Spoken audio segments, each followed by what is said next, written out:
You're listening to another great podcast in the MyMac Podcasting Network.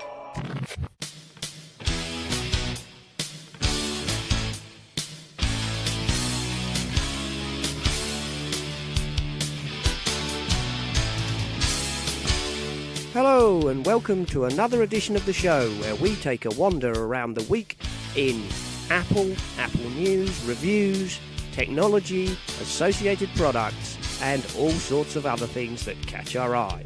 This is another episode of the Essential Apple Podcast.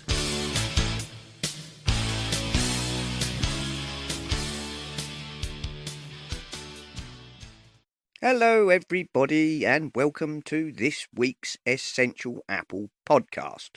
And it is, of course, the week where Uncle Tim brought out some new shiny toys. So, most of all, I expect we'll be talking about that. And I am joined today, as usual, by Donny. So, hello, Donny. Hello.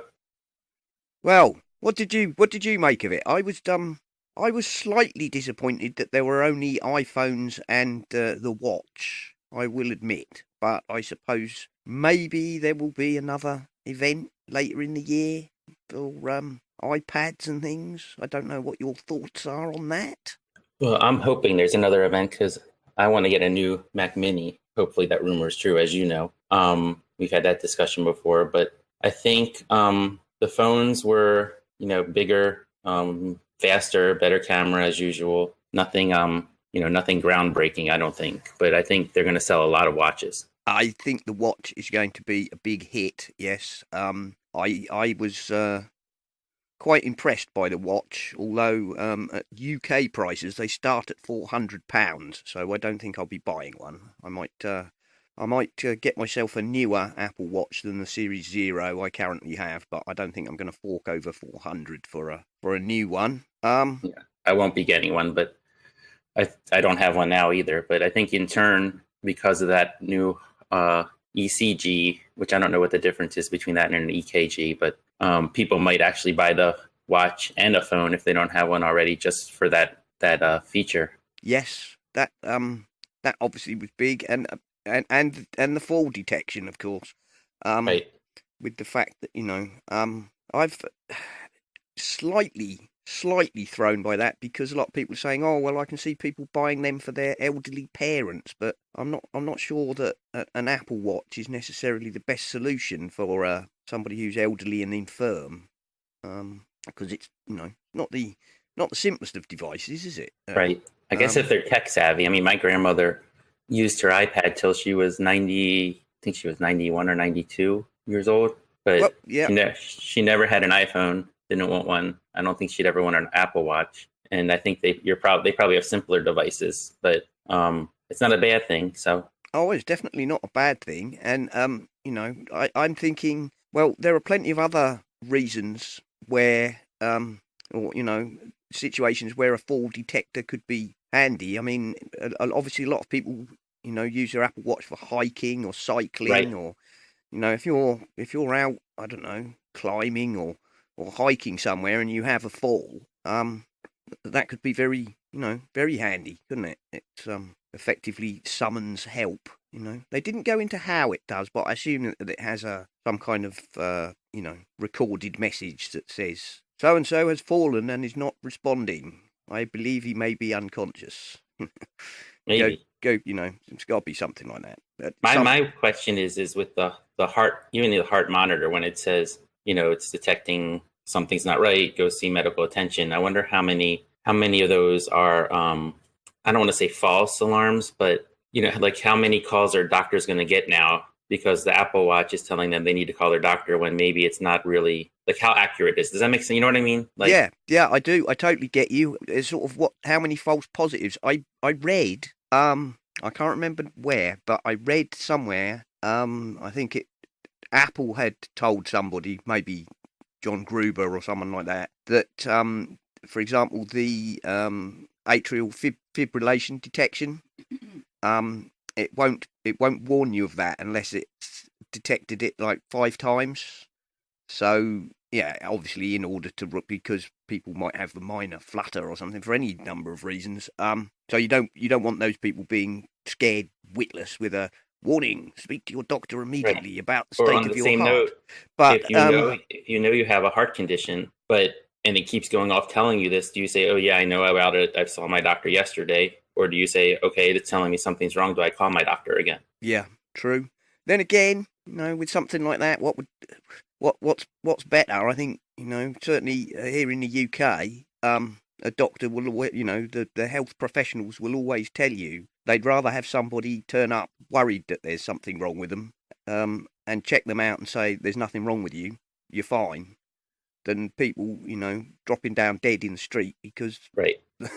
they never bothered to go and get any medical attention. But you also don't want your doctor going, "Oh, geez, it's him again saying something's wrong and nothing." Like the boy that cries scenario. Yes, you do not want that. But I mean, it's a great feature, but you wonder how. I just wonder how that's going to turn out. Yep, yeah, I get what you're saying there. But I mean, they've got obviously they got FDA approval for it, so it can't. Right.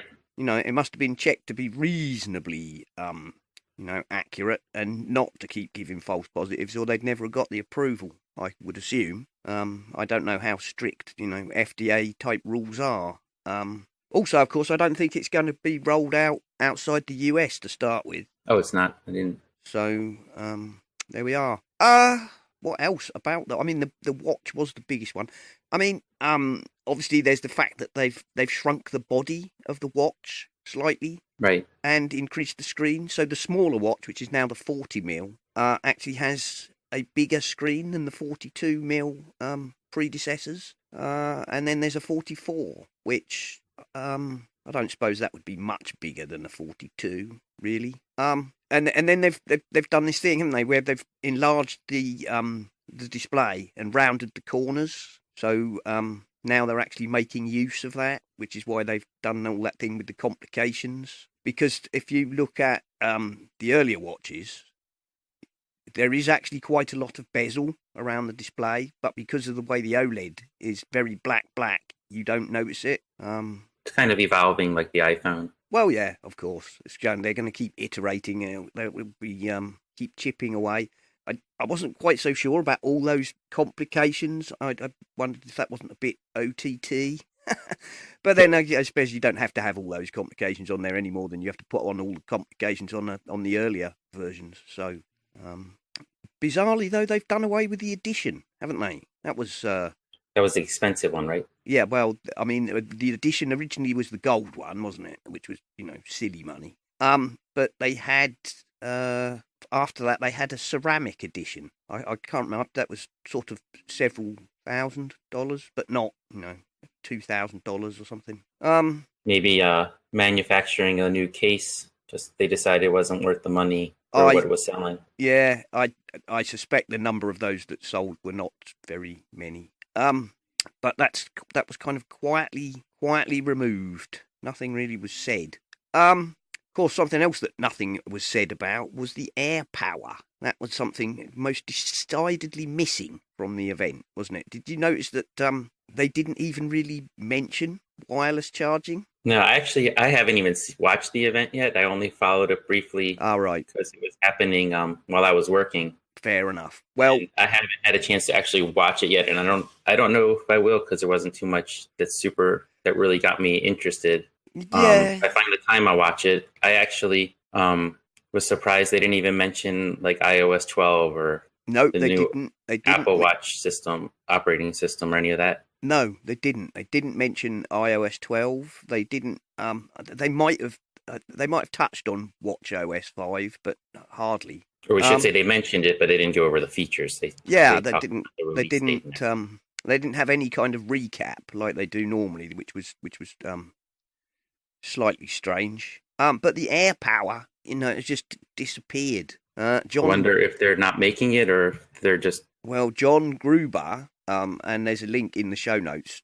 John Gruber says that the word reaching him is that the air power is in big trouble, and that somehow they believed they could get round it, and they can't. Apparently, it's prone to getting very, very hot, catching fire hot. Because that's not good. That's not a good thing.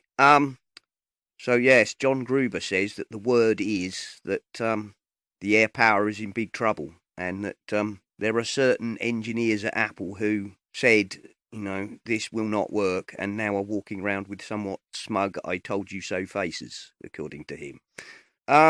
Which is a pity if it's true. Not that I was, ever totally stoked by an Air Power charger, I'll be honest. I'm sure it would be a lot of money. And there's plenty of other much cheaper options out there. Oh, yeah. I mean, Qi charging is, really, really cheap to get hold of. You can pay anything from a few pounds up to however much money you want to spend, really. And then, of course, there were the phones with, as per usual, this always amazes me. This really amazes me. Apple sweat every single detail. And I'm not the only person who said that. They sweat every single detail of their products. And then apparently they have a bunch of monkeys in the naming department who come up with absolutely terrible names. It's like, you what? There you go. I think they need to just narrow it down. There's a MacBook and a MacBook Pro, and I guess the MacBook Air is still in play, but there's just an iMac Pro. I think it's definitely time to remove the numbers, if anything, from the iPhone. Yeah, and sort of. I mean, I know they call it 10, but it's X. Right. So it's, we've got. I suppose the simplest way to refer to them is S Max, and R. Actually, of the three phones, the R was the one that caught my attention the most. It's it has an LCD display, not OLED.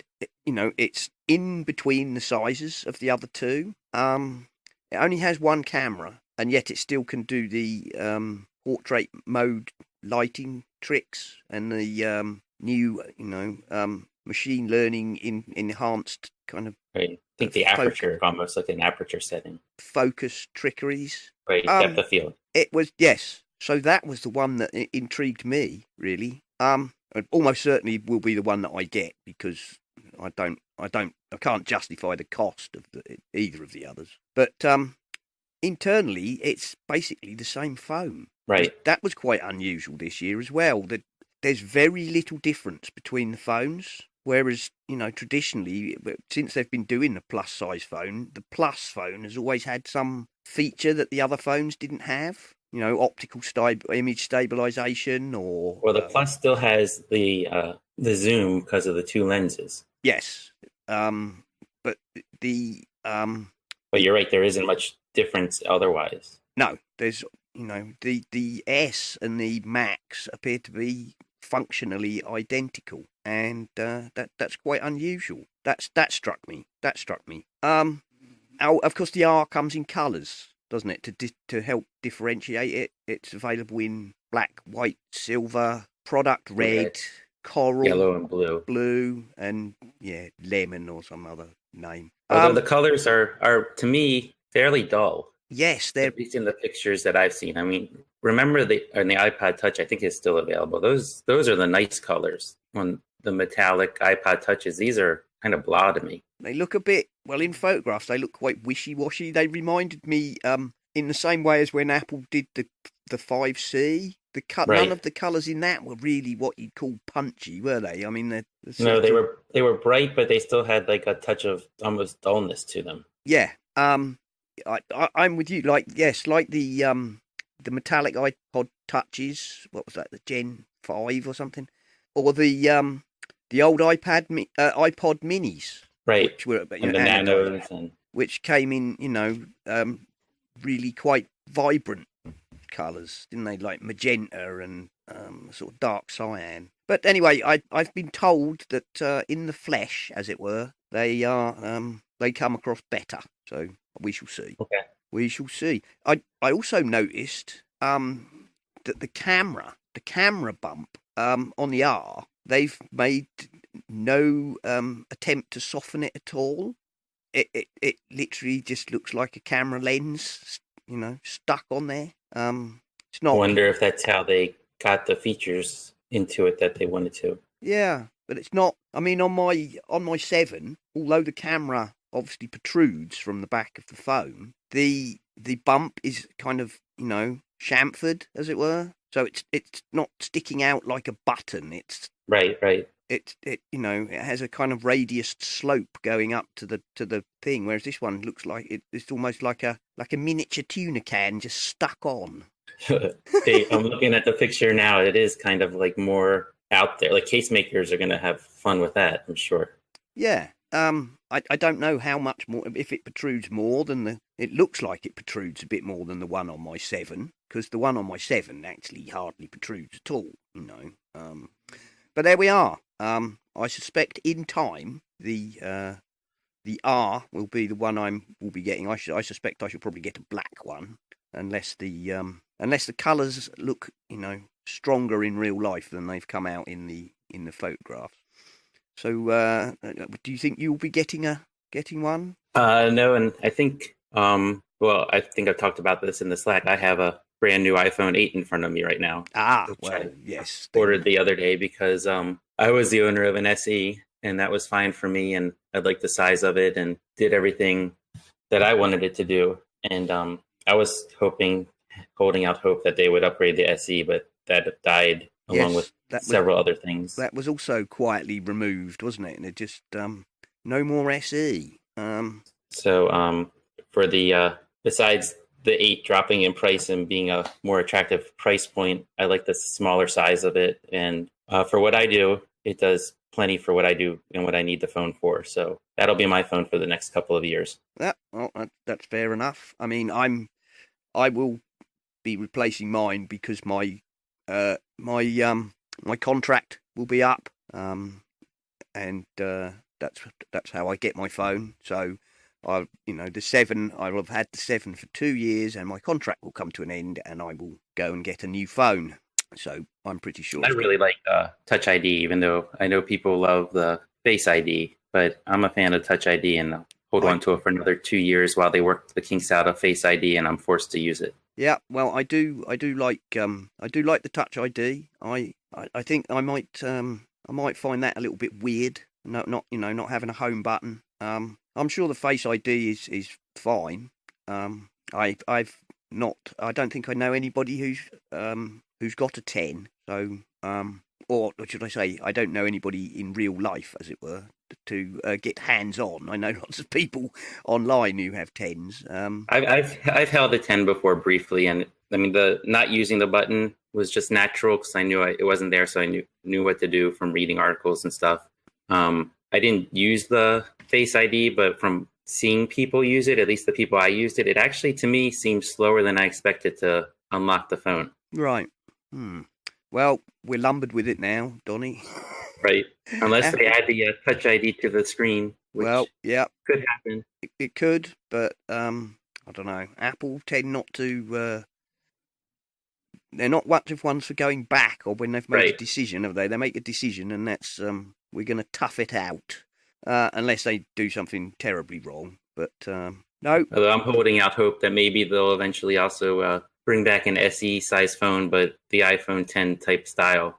Yes, that I mean, I'm sure there are people out there who like the smaller phone. I think there's plenty. I mean, it fits in your pocket so much better too for people that need to keep it in their pocket, or some people have smaller hands. Yeah, and any number of reasons. Not everybody necessarily, I'm sure, feels the need to have a whacking great phablet about their person. I will be interested to see what the R, how it feels size wise, because obviously the whole thing with this 10 style is that you're getting more screen in less space, as it were. Right. So I shall be interested to see what that's. Oh, and the one thing the R doesn't have is it doesn't have 3D touch, does it? They've taken out the 3D touch. Right. Which I have never had until I have the 8 now, so I've never used it to comment on it. So no, well, obviously I've got 3D touch, but I hardly ever use it. I'll be honest. There's a couple of places where I use it. I tend to remember to do it in the control center, because you use that to adjust the brightness of the flashlight and a few things like that. But other than that, I hardly ever use it. So I don't think I'd miss that. I don't think I'd miss that. Oh, the other thing they did was that in the watch, apparently they're going to do some kind of haptic long touch in place of 3D touching. So I don't know. That would be interesting to experience in the watch. The other thing, wasn't it, in the watch they've added a haptic to the crown, the digital crown, which I reckon that will feel quite nice. So that it can make the wheel feel like it clicks as you flick over things. That sounded quite nice. Not worth £400, but it's quite nice. I'll get there eventually. Oh dear. But yeah, it was a very strange event, really. Very strange. I don't know if you've noticed this, but I saw about 2 or 3 minutes of the actual live feed, and I noticed it the last couple of keynotes. They seem like they're rushing through everything lately. Like they're just talking super fast and just trying to knock it out as fast as they can. Yeah, I did notice that. And yet, they only really had 3 phones and a watch to talk about. So I don't know. They seem to go over some parts of it. They seem to go over like 2 or 3 times, and I don't know. I mean, we did get to have Johnny and his videos, which I always like. I have to say, I like listening to Johnny. But it just felt a bit weird. The whole I felt anyway, compared to a lot of other product, type events that they've held. Right. It just seemed a bit. I don't know. I mean, maybe they were planning on doing the Mac and the iPad and dropped it at the last minute and said, okay, we need to fill things in and talk that. Who knows? Who knows? But I guess some of it may be, of course, with 9 to 5 Mac basically blowing the whole reveal out of the water. That might have had something to do with it. In that, enthusiasm was gone or something. Yeah, when they revealed the watch, if 9 to 5 hadn't basically leaked it all, then there probably would have been gasps and applause. But everybody was like, "Yeah, but we've seen it." Right. So I guess it's relatively hard for Apple to whip up a huge amount of, where do you get the surprise and awe from when everybody knows what you're going to reveal? That was I'm sure that had something to do with it, and we were all a bit, and maybe the fact that we all seemed a bit underwhelmed by what they released was also partly because we were hoping for more, just in case there was we could have something we didn't know was coming. There we are. Right, well, I tell you what, why don't we take a short break and let John Nemo open the hardware store, and we can refresh our beverages, and we'll be back in a short while. So sounds good. Yep, take it away, John. I'm trying something new again. I'm using my iPhone just like last week, using the voice memo app, but I'm sitting outside this time, so you're going to hear some background noise, unlike last week when I was in the car. Simon said he thought the iPhone was just fine when I'm in an emergency situation without my studio, so let's just see how far we can go with this. Nemo's hardware store is stocking 3 new and exciting items in our inventory. The first one is called Pictar, Pictar. It's a very unusual, and I hesitate to use the word, but it is true. It is a unique case that you slide your iPhone in, and it turns the iPhone, including the case, into an actual adjustable camera with the shutter release, just like you would expect a point-and-shoot camera to be. You must go to the website and see the video and the other information that we provide. $100 plus in the U.S. We'll have the information as the new models are released. Comes in pink and white. I got the attractive pink model. We always like to be colorful here in Nemo land. And so please learn about Pictar, because it completely changes the way that you use your iPhone for photography. Pictar, the Pictar 1, ONE. The website is mymigo, MYMIGGO.com, mymigo.com, and then snoop around and you will see the links for the different models of the Pictar, and we will have this in our show notes for this week's episode of Essential Apple Podcast. It looks to be very promising and really innovative for people who want to take their iPhone photography way more seriously than they currently do. From the same company, mymigo.com, is 3 different mounts in one compact tripod. It has the unusual name of Splat. That's S-P-L-A-T 3N1. Splat 3N1 by Migo. I have seen this type of product before. This takes it to the next level. It's a pentapod, meaning it's got 5 fully adjustable and squeezable and bendable legs to the tripod. And then it has an expandable gripper on the top that you slide your iPhone or camera, iPod Touch or GoPro, whatever you want. You can slide it in there. You can clamp this to a tree, set it on a desk or a table, find a place to position it securely in your car, wherever you go. It's a wonderful product. I will be using this today in my recording session for my new band, which is called the Cactus Pickers, and we will set the iPhone right in it so that it stands up nice and straight, and I can monitor the recording, again, using voice memo. The cost is $25 in the U.S. Buy 2 or more, and they are $20 each. Comes in a medium blue, not dark, not light, Splat 3N1 flexible tripod. I will use this just about every day for recording and action shots, and I will use this very frequently, and I strongly recommend it. The Pictar will take more time to get used to, but the Splat will be put into operation immediately. Third product comes from a company called Black Loud. That's BLACKLOUD. BlackLoud.com. It's called the Sound Dot. SOUNDOT. Sound Dot AF1 FM headset for iOS devices. It's a lightning tip set of earbuds that comes in red, costs $80 in the US, comes with a dedicated app that you download that has a wonderful FM receiver. So you can listen to FM radio wherever you are, regular FM radio. You don't need to log into NPR. You don't need to go to TuneIn or any of those other radio services. It knows where you are, and it finds your local radio stations. You can make those presets and favorites. It has an equalizer. It's got very robust features. The app from blackloud.com for the Sound.AF1 FM headset. I have listened to it. The sound is good. It's not superb. These are not audiophile headphones, but they are comfortable. They go securely into your ear. They're very well constructed, and they have that lightning tip, so you don't need any adapters now that Apple does not include them anymore with the new XS phones that they just came out with, the XR and the XS.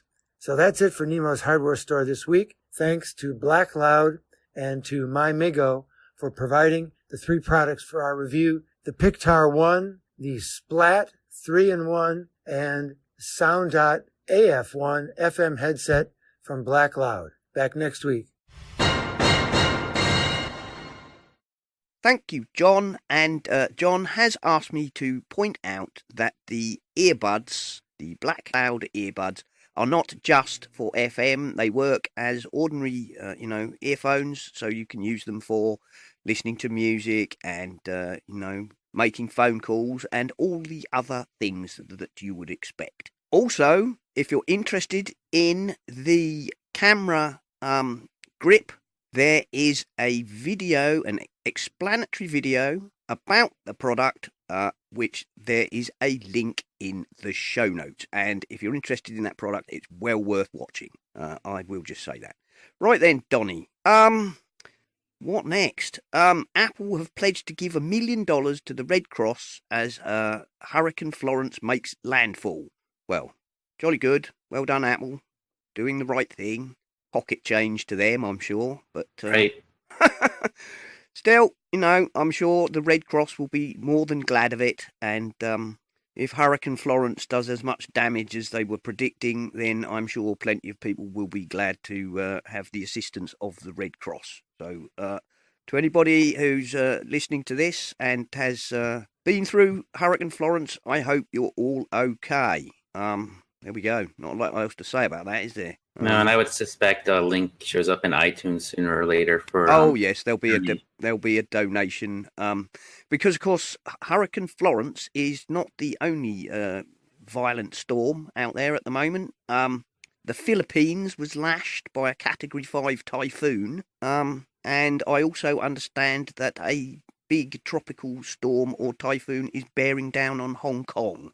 So everybody try and stay safe, I suppose. Right. And I'm sure this won't be the last of the hurricanes for us in the U.S. this season. Oh, no. I'm sure it most definitely will not be. I mean, it's been, a very, very hot year globally. And that's going to put a lot of energy into the atmosphere. And that's going to lead to more violent hurricanes, I am sure. So there we go. So there we go. Yeah, Apple have given $1 million to the Red Cross for hurricane relief. Shall we do this story about Apple is deleting bought films from people's iTunes accounts, which turned out not to be the truth?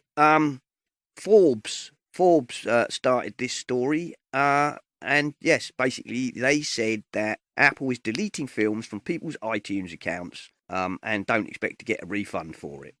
So do you want to take the lead on this one, Donny? Because I think you know more about it than I do. Well, it seems as if someone said they had tried to view movies that they purchased in iTunes, and they went to their account and they weren't there, and they contacted Apple. And initially, if I remember correctly, I'm looking at the article, Apple said, we're just kind of the keepers of the movies. We don't make the rules about what stays in the store, and film companies can pull their movies at any time. And I think they offered the person a couple of movie rentals as a kind of quote unquote refunder for losing the movies. Right. And then turns out that the person actually moved countries and switched iTunes stores, and as a result, I think his movies that he lost are still in the iTunes store of the other country, if I read it correctly. I think that as I read it, he changed region.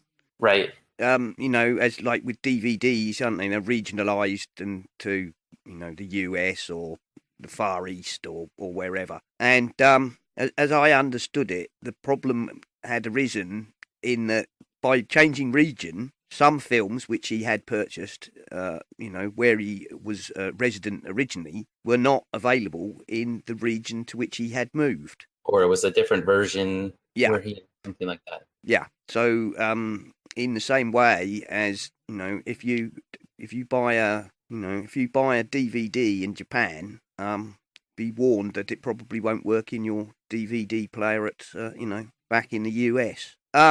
Plus, of course, there's the fact that Apple are right that, of course, the licensing for movies comes from the studios, and they can and do sometimes pull their movies. And if you've purchased that movie, I'm afraid you are out of luck, unless, of course, you have surreptitiously downloaded it and made a copy for your own protection. Now, what I wasn't sure about in these articles, and the latest one I think was from Slashfilm.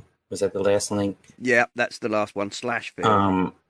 Stating to go, look at your purchased items through the iTunes store. You can click the purchase button and download from there. But I'm wondering if a company pulls their film from iTunes, if Apple will still keep the file in your purchase section, or if that disappears also. I understand it disappearing from the store for sale, but will they keep it on their server to download? I wouldn't think so, because, if Warner Brothers pulls a film for some reason, they don't want you to have it. They don't want you to have it for whatever reason. Right. Most of these things are to do with licensing and all sorts of other tomfoolery. I mean, and I'm pretty sure it's fairly complicated because, watch the start of any big movie these days, and, it's not one studio, is it? It's not like, a Columbia's picture, and then, it'll be a Columbia picture with Viacom and so, and then there's the studios, and, So, and all of those people, have a finger in the pie of the licensing about how and where the movie is distributed and how much it costs and whatever. There we go. Yes, Ben, I suppose really the answer to that is, one, be aware that you don't actually own anything you buy from the iTunes store, technically. And if you want to keep a copy, make your own backup. I really would. Right. There or at we least are. download the movies that are really important to you. Yes. You want to have a copy of. I'm pretty sure they don't pull that many. Although apparently Carl Madden over on the Mac and Forth show said he noticed that a lot of his 4K movies have been he's hoping temporarily downgraded to HD.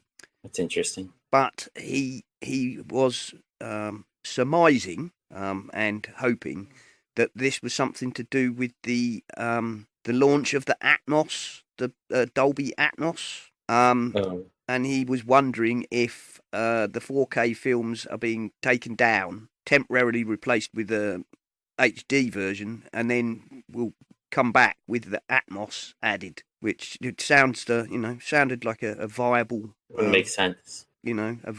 Because he said that obviously the Atmos is launching Monday, I think, along with the update, maybe. Yeah, the update. That sounds right. I think Apple TV has an update coming out Monday also. Yes. I mean, so there we are.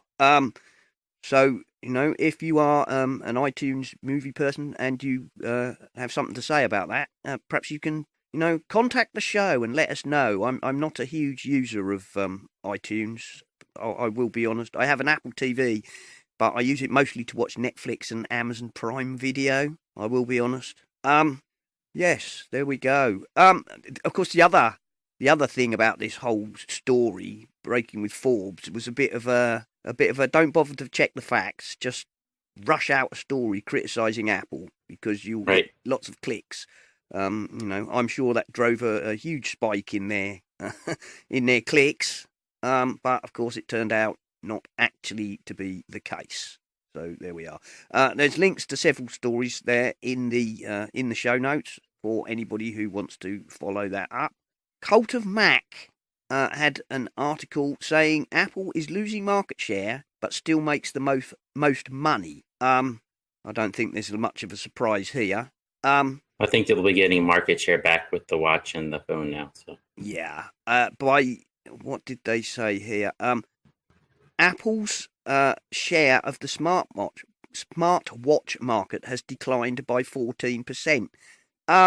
Truth is, I'm not particularly surprised by that. I'm sure if you're Apple, they've got their eye on it. But it's like when the iPhone came out. The iPhone had sort of 90% of the smartphone market until other manufacturers started to produce products that might actually be able to compete. Right. And, Apple basically, started the smartwatch, phenomenon. I know they're not the first people to have done it. We know that there were other smartwatches out there, but, let's be honest, it was this Apple Watch is the smartwatch that started the whole phenomenon. And, in that situation, you're going to be the market leader with by a huge margin at the start. But then other people are going to come along and start nibbling into that. So, you've got people like Garmin and, Fitbit with their new, their revised smartwatch. There we go. However, it says here, that they're still making all the money. What a surprise. Apple took all the money. Right.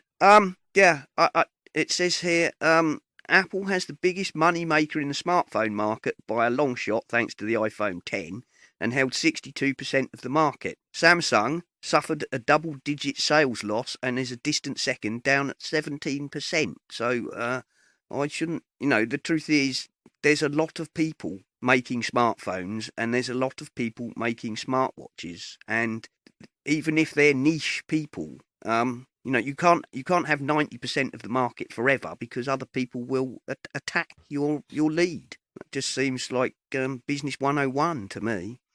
Right. But Apple's biggest advantage is they make the watch, they make the phone, they make the computer, and they all work together pretty much seamlessly. And it's so much easier to get those up and running than, for example, my father got I don't know what the newest Fitbit watch is, but it looks like an Apple Watch and has different features on it. And I couldn't for the life of me figure out how to get music on it for him to listen to music through it or get Pandora to work on it like it's supposed to, even after searching the internet for solutions. All I kept finding were people with the same issue. So it makes a big difference when everything works together and clicks.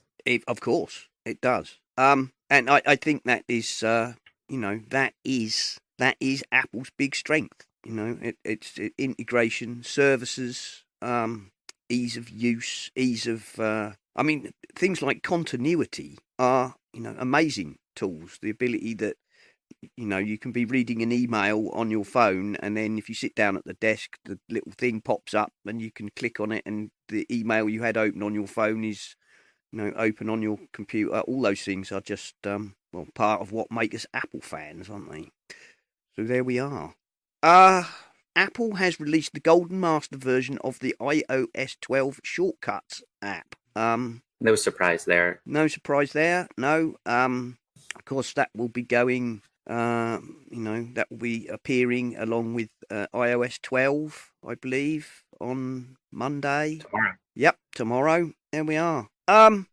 Yes. Well, shortcuts. Not something I've really investigated, but if you are into scripting and automation and all that whole sort of thing, that's the Shortcuts app is very much the it's the way to go, isn't it? It's Apple's whole sort of Apple script for iOS. And I know Scott Wilsey from Pocket Size Podcast. He's a big fan of the Shortcuts app. Yeah, I'm looking forward to it just to be able to, if it does what I think looks like you can do, instead of having to dig through settings to get to Bluetooth, you can set up a Siri shortcut to say Bluetooth, and it'll go right to the Bluetooth settings or something like that. I think once people get the hang of it, that know how to use it, it can save a lot of time and make the phone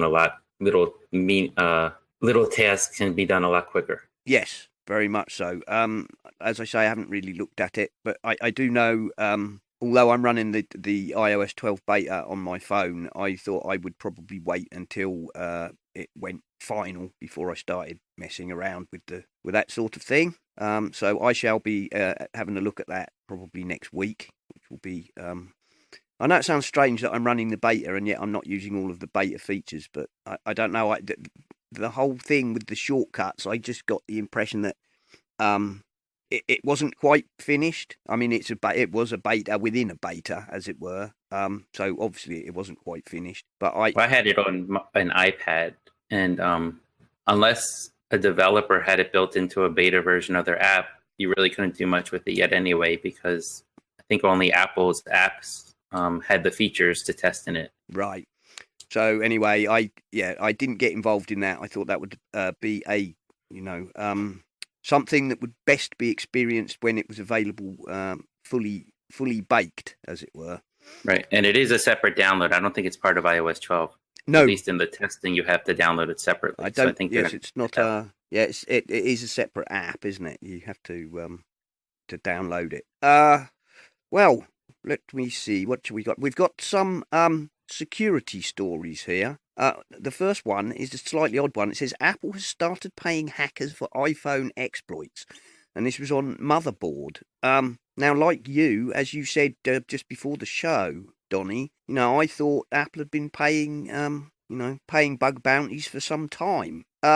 And what it says here is in 2016, Apple's head of security surprised the attendees of one of the biggest security conferences in the world by announcing a bug bounty program for Apple's mobile operating system. According to this, at the beginning, Apple struggled to woo researchers and convince them to report high-value bugs. Companies like Grayshift and Azimuth make an entire business out of exploiting vulnerabilities. And while other researchers didn't want to report bugs, so they could continue to research iOS. 2 years later, some researchers are finally reporting vulnerabilities to Apple, and a company has begun to award some researchers with bounties. But then the article kind of veers off into saying, oh well, I reported a bug and I never got a bounty. But some people are saying they did get paid. It's a very strange article, with truth to be told. sort of doesn't go anywhere. A researcher who asked to remain anonymous because they are worried about souring their relationship with Apple said they have submitted a few bugs and have been awarded bounties, but have yet to be paid. I haven't been paid this year because I'm waiting for last year's payments, he said. So, I don't know. It's all a bit of a strange article, that one. But yeah, Apple do have a bug bounty, and if you are a developer and report, a significant vulnerability, they will apparently give you money. So there we are. Slightly strange article, that one was. This one is a bit more. This is the firmware weakness in modern laptops exposes encryption keys. Now, I found this on Global Banking and Finance Review, which is a strange place to find anything. And no, I didn't find it directly, but I think it turned up in Apple News. I'll be honest. This is a sort of an old attack being revamped for. This is one of these ones where an attacker needs physical access to the computer. It's known as a cold boot attack. Which is, not a new thing. And that involves rebooting a computer without shutting it down first. So basically just, a forced reboot. And then you can recover data which is briefly accessible in the RAM. The F-Secure team apparently now have a way to use a tool to reboot the computer and prevent it from overwriting the RAM, so that they can then use this cold boot attack to recover data from RAM. It's a fairly, like it says, they need access to the computer. So yeah, it's not. I mean, I always say if somebody's got their hands on your computer, all bets are off. Right. This is probably waiting for a bounty from Apple too. Well, this affects basically all computers. It's they have shared their research with Intel, Microsoft, and Apple. There's no easy fix for this issue. It's a risk which companies are going to have to address on their own. It's not a sort of attack that I think most average people are going to have to worry about. They're talking here about financial institutions and, those sort of people who might be at risk of, a lost laptop, allowing somebody a way in to their, through their security. But there you go. It was interesting read. How much you can recover from force rebooting a machine and then grabbing the contents of its RAM, I have no idea, but it's obviously something you can recover, something worth having, or it wouldn't be a story. There we are. That's one of those. Yes, not something that most of us would need to worry about, I don't think, but I don't know, there are always people out there trying to find ways to break things. There we are. Our friend Andy Yen of Proton Mail. There's a TED talk about you think your email is private? Think again. There's a link in the show notes to that. That's quite a good watch, not too long. And also Andy Yen was interviewed on Medium, and I have a link here. It was Zulu Republic who interviewed him. And that is a link to a series of sort of short 9 videos. They've kind of broken the interview up into sort of 9 very short segments, each one addressing a particular question, which is worth a listen if you're interested in how what Andy Yen has to say about it.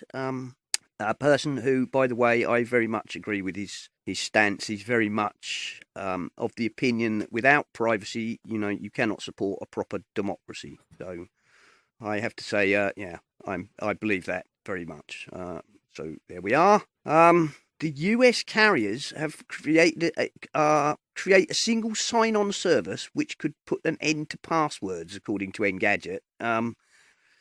Well, there's not much information either in the article about how. Go ahead, I'll wait till you. Well, no, I mean it's called Project Verify, and it's AT&T, Verizon, T-Mobile, and Sprint have teamed up to create a single sign-on service that could mean you won't have to use a password manager or remember your hopefully strong login credentials. Yeah, the only problem with that is I'm not sure that I would trust AT&T, Verizon, T-Mobile, or Sprint to be a reliable guardian of my login credentials, personally. Well, if would every website would have to adopt this also, wouldn't they? I would guess so. You will be able to use the Project Verify app to log into services that have enabled it as an option. So, they've got to get everybody else to take up this. It's like those things where you can log into other services using your Facebook login or your Google login. Right, I guess so, right. There are services that do that. Of course, Google and Facebook both use it as a way to track you and figure out what you're doing. I would imagine this would be a similar type of thing to see what you're doing and direct ads. And it would be difficult for a hacker to spoof all the methods that Project Verify uses to establish your identity, so it seems somewhat secure. However, if someone was to steal your phone and were able to unlock the device, they could cause all kinds of chaos.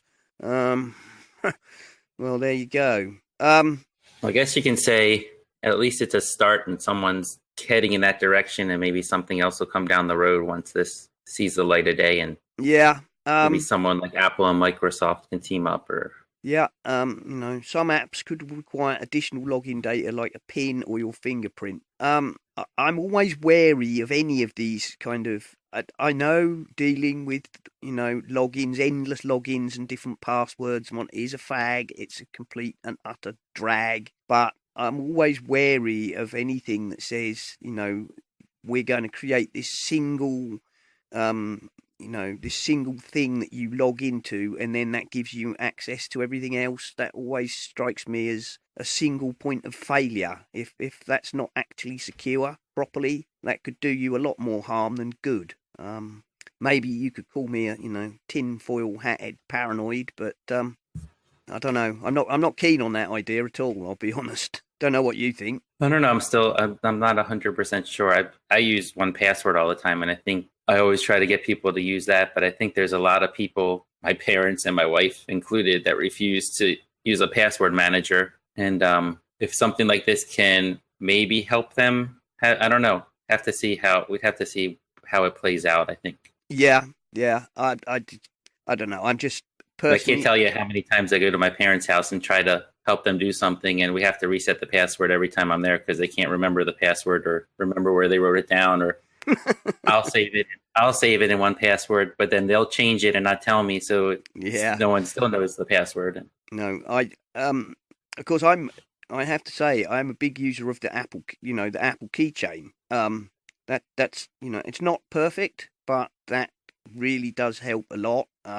And that will generate, random strong passwords and whatnot for you, in the same way. And, other password managers are available, LastPass and, as you say, 1Password. And I think Siri shortcuts is supposed to make that easier too. That would, that would be good.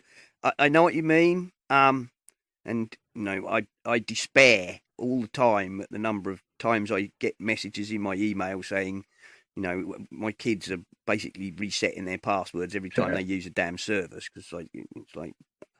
I think it could be good for those sites you go to that you have to log in, but like you have to set up an account, but the account really means nothing, and you need a login to use it. And if you you want a junk login to use at those types of sites, might be helpful there. I don't know. Yeah. I guess. Yeah. I'm just brainstorming here. Yeah, fair enough. I mean, it doesn't say much in this article, does it? Right. So it's all a bit. I guess it's still a work in progress. Yeah, I mean, there is a little YouTube video here, so perhaps we should. I watched it. I don't think it had much information. I didn't have any information in it either. Oh well, never mind. Microsoft Windows has done a U-turn, removing a warning about installing Chrome or Firefox. This is a funny little story, and it's almost on the level of let's bash Microsoft for doing something, because where they had a screen where if you went to install Chrome or Firefox or Opera or some other browser, you would get a window would appear saying you already have Microsoft Edge, the safer, faster browser for Windows 10. And then with a button, open Microsoft Edge, install anyway, and I don't want to see this warning anymore. However, saying, Microsoft Windows U-turn is not really true, because this was only in the fast ring Windows preview builds. So, you have to be a Windows insider, and on the fast ring, by the way, as well, which I think is mostly for, serious developers. Yeah, so great. So they had a thing in there, and then they've decided that perhaps that's not a great idea. It says here, the feature raised a few hackles and brought back memories of Microsoft's strong-arm tactics in promoting the old Internet Explorer browser. But it seems like, yeah, okay, either that, or people, they got a lot of feedback from the insiders going, don't put that in there, it just looks stupid. The feature, yeah, so Microsoft didn't immediately respond to a request for a comment. No, really? So there, yes, they had this screen promoting internet Microsoft Edge, and now they've pulled it because they've obviously decided it's not a great plan. There we are. So, as I say, that was a funny little article, sort of bashing something that was only in the test builds for insiders. Very strange. There we go. Worth a chirp. We have a worth a chirp from Mac Jim. Apparently, a company called Moment have released the first made-for-iPhone battery case for the iPhone 10 just as it is discontinued. And there's a link to The Verge. I was a bit surprised by this, Donny. I was surprised that this company, Moment, have released this thing, and I'm surprised that Mophie or someone haven't, jumped on the bandwagon earlier. Had already done it. Well, it says it was a Kickstarter campaign, so that takes time to get off the ground once you get. But then they have to follow through with it once it's funded. And they say, it's quite shocking that this Kickstarter project have released a product before Mophie, but it did. Right, and it's kind of surprising you would need a Kickstarter project for it. Yes. There we go. So not a bad. It's average price for one of these battery cases too. Yep, it's not a bad looking thing, is it? Or no. Not from the picture, not from the shot here. It's also, I see it says this new battery photo case includes a 3100 milliamp hour battery, and it has a new lens interface so users can add on one of the company's perspective changing lenses. Okay, fair enough. But it doesn't work with iOS 12 yet. At least the app that controls the lens. Right, but I'm sure that would... right. And it says it's not certified for the iPhone XS or 10s or whatever you want to call it, but... Well, no, but they're different size, aren't they? That's right. They wouldn't fit anyway, would it? Or am I remembering? No, they're not the same size, are they? They're not the same size as the 10. At least I don't believe they are. So, there we go. Well, anyway, if you have an iPhone 10 and you want a battery case for it, Moment apparently are the first company selling one, just as the product has been discontinued. There we go. Which actually is neither here nor there, because there are a lot of iPhone 10s in circulation. And right. To be honest, if ever you were likely to need a battery case, it's probably as your product gets a bit older. I'm looking on Mophie's website now. Yeah, the only thing they have available are like USB type of batteries and charging mounts. It's interesting. Yeah, or maybe it's just that, maybe people are not, not so keen on battery cases anymore. They are bulky and add more weight. Yeah, there is that. I've occasionally looked at iPhone, battery cases, but for me personally, obviously I work in an office at a desk most of the time. I do not, drain my iPhone battery that quickly. And even if I do, I've always got a cable I can just plug it in. But whenever I've looked at battery cases, even the thin ones, I've always ended up thinking, isn't it just easier to have one of these, a pocket a pocket battery. Right, me too. a power Especially if pack. you switch phones, the case is useless. Yes. So, and they're often very expensive, I have to say. Right. I mean, I've got a pocket battery that will completely recharge my iPhone 7 twice, I think, and I only paid about £15. And then you go and look at a battery case, and often they'll set you back 100 or more. So maybe it's just a market that is no longer. I don't know. And maybe with wireless charging, that's also a factor, isn't it? That just set it down on your desk and it charges. Yeah, that's also possibly a factor that people don't feel the need. There we are. Right, we have a message. This is an important announcement. Joe Cassell, who was on the show from Take Control, has sent us a message which says, I have created a coupon code, Essential Apple, all caps, which is good for 30% off any purchase from us and valid until November the 30th. Listeners can either enter the code manually at checkout, or they can use a link which has the has the coupon code built into it, and that's in the show notes. Just mark 30% off. Click that if you want to buy any books from Joe Cassell and get yourself 30% off. So thank you very much, Joe. We appreciate that. And any of you listening who would like Take Control books, use the link and save some money. I think that's pretty much it, don't you, Donny? Yeah. Unsurprisingly, not a lot of stories other than the obvious, of course. And there we are. So, Donny, do you want to, promote your endless supply of products? Sure. I'm RTTEACHR on Twitter. I have a bunch of new sticker apps for iMessage and a whole bunch of old ones available in the App Store. In the iBook Store, I've got a bunch of children's books and some not children's books, how to draw books, stuff like that. And I'm sure there'll be a bunch of links in the show notes for them. There will indeed. And, of course, you are also Scribbly on the designbundles.net. Right, which I just added a couple of things to that, too. Very good. Very good. Thank you then, Donny. I am, of course, on Twitter as @Serenak, and that's SERENAK. The show is @Essential Apple. All of our stuff is on essentialapple.com on the web, and that's probably about it. So I think what we'll do is we'll say goodbye, everybody. See ya. Bye.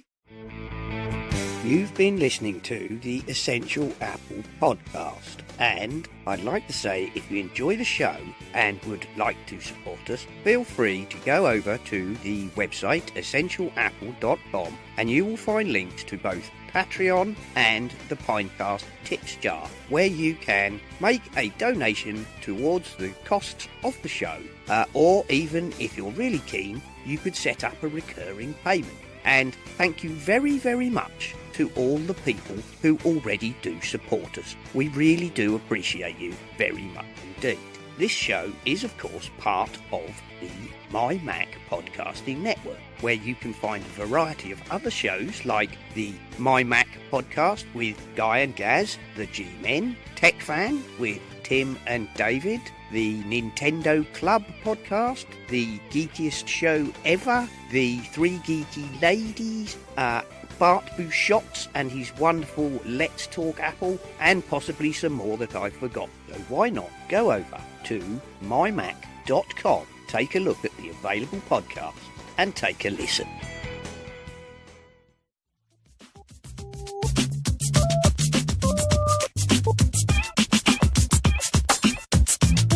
Hey Siri, could you read the Three Geeky Ladies promo script? Sure. Elisa says, welcome to the Three Geeky Ladies podcast, and introduces Susay and Vicky. Susay says, hello everyone. Vicky says, hi. Elisa, want to know how we feel about the new Apple product? Susay, what about the iOS camera, Vicky, or the MacBook Pro update? Elisa, Susay, and Vicky in unison. Then, listen to the Three Geeky Ladies podcast. Siri, the Three Geeky Ladies podcast on the My Mac Podcasting Network.